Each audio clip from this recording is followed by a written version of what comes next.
Hello and welcome to Did You Say That Out Loud? This is Marette and I'll be spending a few minutes with friends and we're going to chat about life and kids and friends and travel and crazy topics and a few memories. So I can guarantee that you will laugh and you may learn a few things about what brings people together and what keeps them connected in their relationships and their faith walk. Hope you enjoy. Well, good morning. I am sitting in Kay's kitchen. Kay, I have known you for a long time. And Very I don't true, very I don't know how long it's been, but you were Jim's mom's really good friend. Oh, I love Mary Jorgensen. And I never really knew her. She was such a hoot. When she would laugh, everybody else would laugh too, because it was this big whoop and laugh, and everybody just enjoyed being around her. And she was an organizer. She was a leader with a capital L. So she was Lori, or Lori was her. Yes, Lori is... Which is Jim's sister. Is like Mary the second. And I have two girls. And yes, you do. And they do resemble the grandmother they never knew. Because Adley is like that. But Bailey is she's built like Grandma Mary. She has the laugh. Yes. She does. I mean, so they both Yes. do. So I have known you ever since we've been married, but probably a little before that. But you are a single child. I still am. You still am. That's true. You still am. So there's got to be positives and negatives about being a single child. You have no option. Of course, there was 6 of us in the family. So single family was everybody all over. So what was one kind of neat thing about being an only child? Well, everything in the house, all the toys were yours. Okay. You didn't have to share. I could go off in the corner. All my life I've been reading. I sort of like to be by myself, being an only child, I suppose. So I noticed looking through some old pictures this last year that many of the pictures my dad would take of me was me lounging on some sort of a chair or a couch reading a book. And I guess that's what you do when you have to make your own entertainment. And I would never be interrupted in my reading. That's true. Because, and there was no one to fight with in the car or with the back seat. That's true. That's very true. That's very true. You didn't have to draw imaginary lines in your bedroom? No, like my 2 boys did, yeah. And everybody else, I know, so that whenever we would go on a trip, I was born in Texas, my mother was a Texan, and my dad met her down there. We would go down, and I liked comic books at that time. Ooh. Big Disney fan. And so I would get 10 comic books that they would keep under the seat for going and coming, and they would dole them out. Oh my. And so it was a big deal. So is there anything that, other than you didn't have anybody to fight with, that being a single child or an only child wasn't, you wished you could change? Well, I guess the usual thing people would say, and it was true for me also, it could get lonely. Mm-hmm. And you're always looking for someone to play with when you didn't want to read your book, So I would go out and have a good time with the kids in the neighborhood. I grew up in Minneapolis, so there were neighbors close by, not like if I lived on the farm like you did. But of course you had family, brothers and sisters. Always somebody to bother you, get in trouble with you. Yes. So my first memory of you, I guess, would not be of you, but would be of Chuck, because we were farmers. And in our small community, there was this thing called Bishop and Wacholtz. Yes. And Chuck was the bishop. Yes. So a couple really cool things about being an implement dealer in a small town. I used to remember the customer appreciation days out there and the flippin' pancakes. Oh, my land. The flippin' pancakes. Yes, I remember Marlene and I working on those together. And the first things we started, one year we had wieners and beans. We would chop it up in there. And then chips and cookies. And then, of course, Chris's cakes. Yes. We decided to Let's hire establish, them. though, the color. So when Adley told Jim she was dating Brock, Jim's question to her was, what color? Because he was a farmer. So what color? We better get the color yes. right first. Well, Big Red. Big Red, Case IH. Yes, it was International Harvester when we bought Okay. the business, and When then was that? eventually, let's see, when we had Mark in 1967, he was born, so it was 1968. Okay. We moved here to Casson. And I think Jim was telling me, and of course you know the facts, when did you move out to the Ford dealership? Because you used to be downtown somewhere. Or not downtown, but... Yes, it was. That's where we had a lot of the appreciation days jammed in there, and that it was there the minute we moved in. That was the Okay. building we had. So then as we moved out to the Ford dealership, do you know? I cannot recall. Because I kind of remember some of that. I was little. Of course, I was born in the 50s, so... but Chuck was a regular at our farm, either checking something out or... So I think the boys were still in high school.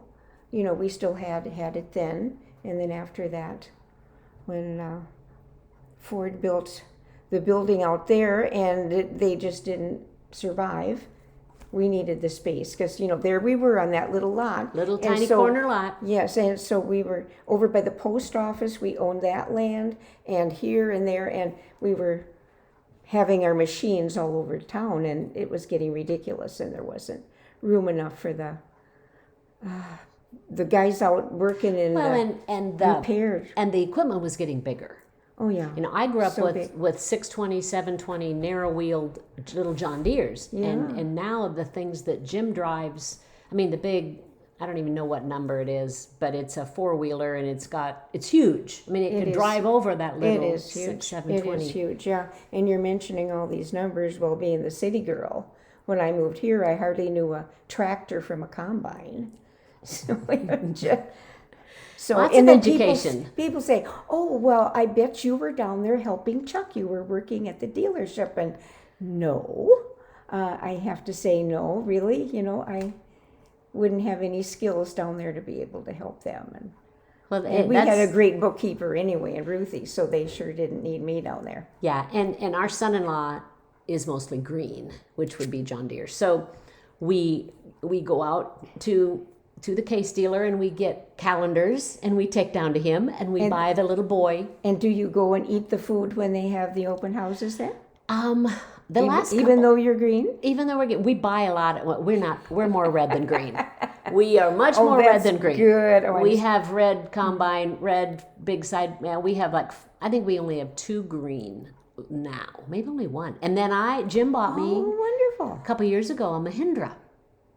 Oh, yeah, they sell that down there And now. that's then a little in the new tiny dealership. red tractor. Yes. And that's one it's called hydrostatic. You don't have to shift it and let clutches out. You If just, you say so. yes, push and go. So the other thing we have in common is music. Yes. And you have probably played church music. Do you play the organ or just piano? Just piano. You've probably played that just about as long as I've been alive. Well, there were a lot of people that were there. Shirley Bartlett, Donna Henslin, Betty, of course, was on the organ, and many other people. So I was never the church pianist. Okay. If I would play, it was usually to accompany myself while I would sing or accompany someone else. You were a director then. Then, well, I was choir director for over 40 years. I don't even know how long. But those were wonderful years. And then it went into praise band, and then maybe that's where you're thinking I was playing. So then I would be one of the band members playing and singing at the same time. But Well, I remember coming into some performances you guys did. You and Mark Redfern did some powerful drama things. yes, Ann Clickman and Ann, I. yeah. It was Ann. Mm-hmm. Yeah, that was some really And pretty. we did with numerous pastors. I think it started with Pastor Doug.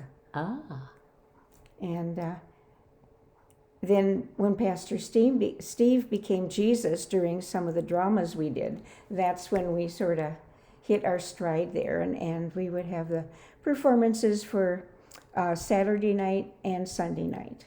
Yeah, I remember And- that. We would come in And a because, lot of people would come well, it was unique and different and very well done. well, thank Very you. well done. We put a lot of time into it, and it got to be really detailed. And so I would be the musical director, and Anne would be the drama director. And so we would have about 24, 28 people in costume. Yeah, it was impressive. Well, thank you. And it was a blessing, and then everything has its time, and then people would move, and you would lose certain people, and And those it are just wasn't seasons of easy to life. do. Seasons of life. I know. Seasons of life. But the other thing that you are very, very effective at is VBS story time. And my kids, along with half of the kids in Dodge County, Isn't it astounding? know Miss Kay's story time. Oh, it's astounding. Well, I started earlier on than that, but then when Lori Jorgensen became the head honcho of VBS down there, it was, if her mother Mary was there, they would have been working on it together, you know. And Lori is so skilled, and I always tell everybody that it was the best VBS anywhere because it was like Disney North. Yes. Lori was so skilled with all of the decorations and making it fun. Our shop became the place where Lori often would come out and tell Jim, okay, I got this idea, You bet. you know, and between Yeah. him and Rick, Jim or Rick, yeah, yeah. they could come up with a And plan. And, I know that she had the best brothers in the world. But It you was neat. had, in your story place, you had the environment came alive. You guys walked on water. Literally. We did. Literally. I know. We came. Well, did you help that one year when I was in tears just before VBS started? Because we didn't realize making this mixture out of 24 pounds of cornstarch was going to be physically almost impossible for women to do. Yes. And weren't you one of the I think people I was in, one of the ones in in there? there. And the men in all of their wisdom would say, yeah, just get a power drill. And, you know, well, it became like concrete the more you worked with it. And you had to get in there with your hands. And But that's how you but could walk walking on water. Yes, it was So, amazing. And then eventually they did repeat that lesson. And Anna Redfern and I, she was the one that always helped me get these things ready for the next day for the story. We had men do it. We had 4 men, including Pastor John there, with their hands, and they, because they brought their tool. They were going to Yep. tell us how it should be done, and they found out the lesson. But I've had adults now come, and they were children when they came, and they would say their favorite one was that. That was so exciting. But I think what you did is you took Jesus' words and made it come alive in something that they could identify with. And when we take Jesus' words and bring it to life and involve ourselves in it, you had those kids in all situations, in a cave, lights, I mean, it made it come alive. And we can read the Bible all day, but when it comes alive, it changes our I hearts. guess this is what God meant for me to do, and what an honor it has been for me to do it for these 25 coming up years here. And I've had mothers come and say that the kids would come home and say that I made the Bible come alive. Yep. And I thought, well, Lord, I guess I'm going to just keep doing this. And as it turns out, I am 84 now. And coming up next year, I believe I'm still going to be teaching that. And I have the strength to do it. And I have the joy in my heart to do it. I love it. Absolutely. It's a delight to me. And I just thank God that I've had the privilege of it. And to see so many children make a decision for Christ. Marcia keeps track, and she says over 1,000 kids have made decisions either for salvation or assurance. And it's not just something big and you did. It's not, and it's no. not me anyway. Yeah. I'm an organized person, and I like to laugh and be silly, and just get down right with the kids on their level.